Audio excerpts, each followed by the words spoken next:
The hidden side of routine checkups: most people believe that the more medical tests you get, the better your chances of staying healthy. It's become a reflex. Checkups, screenings, scans, all in the name of prevention. But what if I told you that after age 70, some of the most common tests might actually reduce your quality of life or worse, lead to complications, unnecessary treatments, and deep emotional stress? That's not fear-mongering. That's reality, one that more doctors are finally beginning to recognize. You see, most medical systems were built with younger bodies in mind, but aging changes everything. The body processes medications differently. Sedation lingers longer. Healing slows down. And the emotional toll of chasing what-ifs grows heavier. So today, we're going to take a deep, honest look at 10 medical tests that seniors over 70 should seriously reconsider, especially if you're not experiencing any symptoms.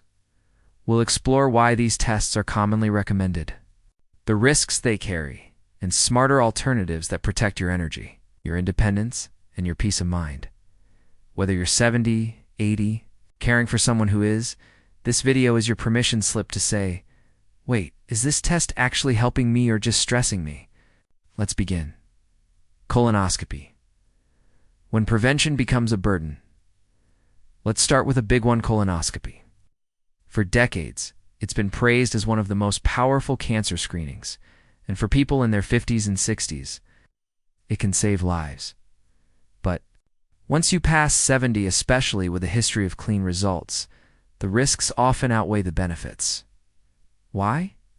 The procedure requires full bowel prep, powerful laxatives that flush your system. For an older adult, this can cause severe dehydration, electrolyte imbalance, and falls during the night from dizziness. Then there's the sedation. As we age, the brain becomes more sensitive to sedatives. Some seniors experience memory fog, confusion, even delirium for days or weeks afterward. But here's what many don't realize. Most polyps found in seniors grow so slowly, they might never become cancer at all. Yet their discovery kicks off a chain of follow-up scopes, biopsies, and sometimes unnecessary surgeries. Take the case of Joan, 78 years old. Her colonoscopy revealed a small polyp, but unusual looking. That led to a second scope, then a biopsy, which caused a tear in her colon. She ended up in surgery, hospitalized for 3 weeks. She went in for peace of mind and left with a fear she never had before. Current guidelines suggest that if you're over 75, symptom-free, and had normal colonoscopies in the past, it's completely reasonable to stop routine screenings and switch to non-invasive tests like FIT or Cologuard. Prevention should never come at the cost of your well-being. PSA test. The prostate trap. The PSA blood test is often used to screen for prostate cancer in men, but after age 70, this test becomes far less helpful and much more harmful. Why? It's because the older you get, the more likely you are to have non-aggressive prostate changes that never cause harm. The problem is this: once your PSA level is elevated, you're on the fast track to biopsies, surgery, and radiation therapy, even when the cancer would have stayed silent for the rest of your life. Frank, 76, had a slightly elevated PSA. A biopsy followed. Then came surgery. Post-surgery, he developed incontinence and impotence side effects that deeply impacted his confidence in relationships. Later, he learned the cancer was so slow-growing, it likely never would have affected his health. Even the U.S. Preventive Services Task Force now advises against routine PSA screening in men over 70 who aren't having symptoms. Instead of chasing numbers, it's often better to focus on how you feel. Any issues with urination, pain, or pelvic discomfort? Then yes, investigate. But if you feel fine, you're allowed to decline. Full body scans. Seeing too much full body scans, especially CT scans, are becoming more common. It's often marketed at health fairs or private clinics. The promise is tempting. Catch every problem early. But the reality is these scans often catch harmless abnormalities, called incidental findings. And once something is spotted, you're pulled into a cycle. More tests, specialists, even surgery. Ben, 74, got a discounted scan at a mobile clinic. They found a shadow on his lung.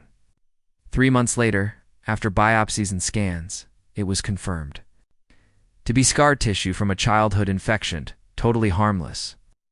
But he spent months riddled with anxiety, lost weight, and took 5 different medications along the way. And don't forget the radiation exposure. A full-body CT scan exposes you to hundreds of X-rays worth of radiation in one sitting. If you're not experiencing symptoms, and your doctor hasn't recommended it for a specific reason, it's usually best to skip these scans. Cardiac stress tests. When the heart doesn't need a challenge, the treadmill stress test, it sounds like a logical thing to do. Test your heart under pressure to make sure it's still strong. But for seniors over 70, this test often causes more confusion than clarity. Here's why. As we age, our arteries naturally stiffen, our heart rhythms shift, and our baseline fitness declines.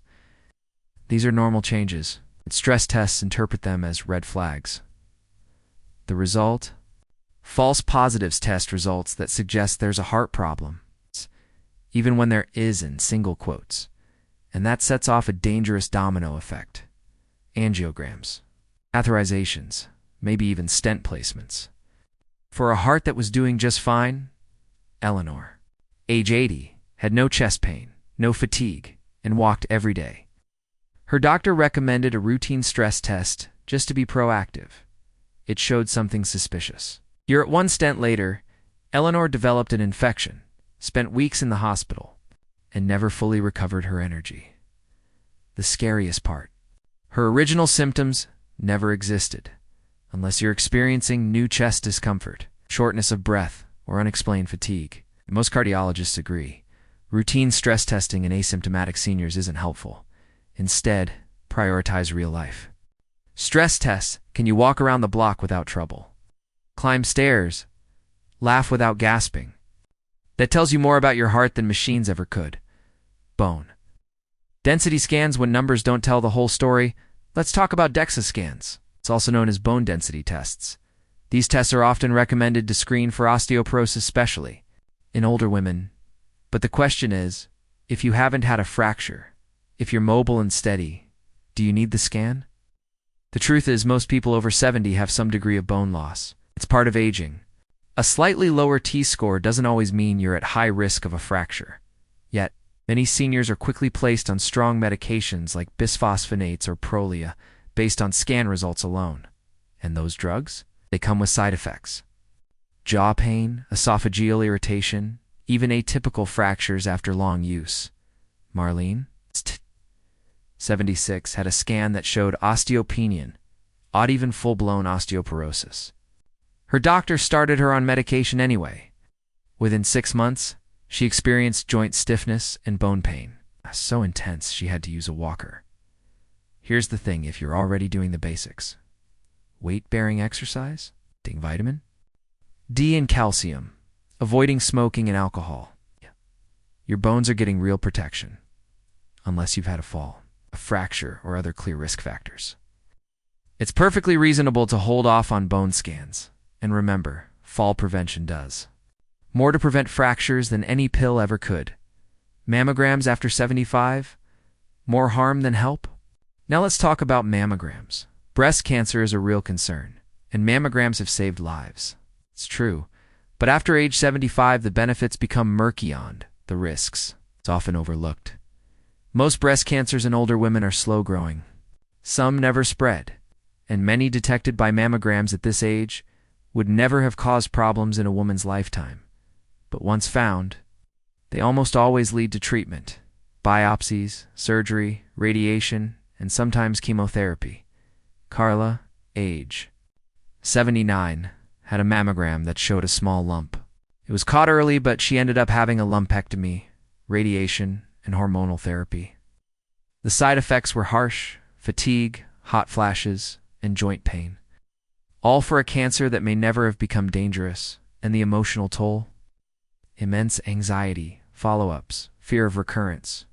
Sleepless nights. The U.S. Preventive Services Task Force does not recommend routine mammograms for women over 75, unless they're in excellent health and expected to live at least 10 more years, that might sound blunt, but it's about weighing benefit versus burden. If you've had a clear record, no symptoms, and your doctor agrees, you can choose to stop. That's not neglect. That's wisdom. You're not giving up, you're deciding how much of your time, your energy, and your peace you want to invest in something that might not even matter. Thyroid tests the overdiagnosed hormone you. You probably heard of the TSH test, a blood test that measures your thyroid function. It's often included in routine panels for older adults, even when they have no symptoms. But here's something. Doctors are increasingly admitting mild thyroid abnormalities in seniors are often harmless. Treating them can cause more harm than good. As we age, our TSH levels naturally shift. What might look abnormal on paper may be perfectly normal for someone in their 70s or 80s. But once the test comes back off, many people are placed on thyroid medications like levothyroxine, and those medications, they can cause heart palpitations, anxiety, bone loss, and muscle weakness, especially if the dose isn't carefully managed. Take Ronald, 82, who was told his TSH was a little high. He had no symptoms, no fatigue, no weight gain, no cold intolerance. Still, he was prescribed medication. A few months later, he started feeling anxious, shaky, and dizzy. The medication had overcorrected his thyroid, putting him in a state of hyperthyroidism for seniors without clear symptoms. Many endocrinologists now recommend a watch-and-wait approach to mild thyroid changes. Ask yourself, am I feeling fine? Am I active and alert? If the answer is yes, a slightly abnormal lab value may not need treatment. Health is not just about numbers, it's about how you live, move, and feel. Brain scans for memory, when they mislead memory loss, is one of the biggest fears we face as we age. So it's natural to want clarity, maybe even to request a brain scan. But here's a difficult truth. MRI and CT scans rarely give seniors the reassurance they're looking for. Why? Because most older adults show some degree of brain shrinkage, or white matter changes on scans. It's called age-related brain atrophy, and it's normal, but once something is spotted on a scan, it often sets off panic. Helen, 77, had been forgetting names occasionally, nothing unusual. Her doctor ordered a brain MRI to be safe. The scan showed mild cortical atrophy and a possible early lesion. The result? Months of anxiety, multiple neurology visits, a trial of dementia medication, and no improvement. Because she wasn't sick to begin with. In fact, no scan can reliably predict Alzheimer's or dementia in the early stages. The best diagnostic tools are still cognitive assessments, simple, symptom-based evaluations done by trained professionals. If memory issues arise, don't run to a scanner. Talk with your doctor. Explore lifestyle factors. Sleep, nutrition, medications, emotional stress. So many things affect memory besides disease. Let's not trade peace of mind for medical noise. Annual EKGs, test that creates trouble every year. Millions of seniors get an electrocardiogram or EKG during their routine checkup. It's quick, it's painless, and seems harmless.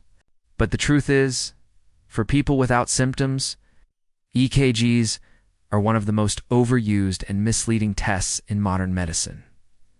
The heart changes with age.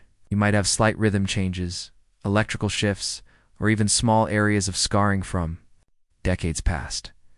These often show up on EKGs even when there's no disease, and once something abnormal appears, it sets off a familiar pattern: referrals, stress tests, imaging, and possibly unnecessary procedures. James, 81, had an EKG that showed a minor irregularity.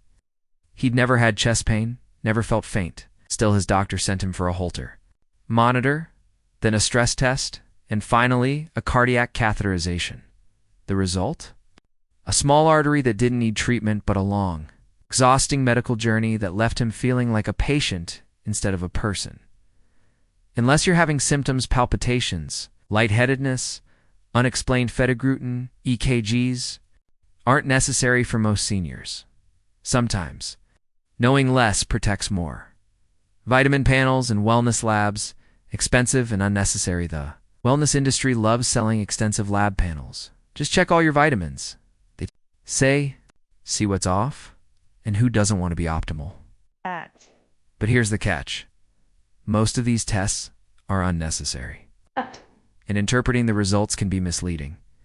Many seniors are told they're low on things like vitamin D, B12, or magnesium, based on arbitrary lab cutoffs, but those numbers don't always reflect your actual health status, and once labeled as deficient, people start popping pills, sometimes high doses of supplements that interact with medications or affect kidney function. Take Naomi, 75. She was told her vitamin B6 was borderline low. She started a supplement. Within weeks, developed tingling and numbness of side effect of excess B6. What's worse? Many of these panels cost hundreds of dollars and are not covered by insurance, unless your doctor suspects a deficiency based on symptoms like fatigue, nerve pain, or changes in balance. Routine vitamin testing isn't needed. You're not a lab report. You're a living, breathing human being, and your well-being isn't defined by micromanaged numbers. The wisdom to choose less growing older is not a disease. It's a chapter rich with reflection, strength, clarity. But in a healthcare system that treats aging as a problem to fix, it's easy to feel caught in the gears of over-testing and over-treatment. What we've explored today isn't about ignoring your health. It's about honoring your body, your time, your dignity. Each of the 10 tests we discussed, colonoscopy, PSA, full body scans, stress tests, bone scans, mammograms, thyroid tests, brain MR is EKGs, and vitamin panels have their place, but that place isn't always in your life. At this stage, saying no to a test isn't reckless. It's thoughtful. It means you're asking, will this test change how I feel? Will it improve my life in a real, meaningful way? Or will it start a chain of stress, side effects, and fear? That's the wisdom that comes with age, the wisdom to live with intention, not impulse. The courage to ask hard questions, the clarity to know what truly matters. And if you've made it this far in the video, you are already living that wisdom. So talk with your doctor. It's not just about what tests are available, but about what's right for you. Bring up your goals, your lifestyle, your hopes for this stage of life, because this season isn't just about surviving. It's about thriving on your terms. If this video helped you see your health in a new light, share it with someone you care about, especially if they're over 70 and feeling overwhelmed by the medical world. Leave a comment below and tell us, which of these 10 tests surprised you the most and why? We read every comment, and your voice helps shape future content if you haven't already. Subscribe and click the bell to stay informed, empowered, and connected to a community that values aging with strength, clarity, and wisdom. This isn't just a channel, it's a movement. Thank you for being part of it.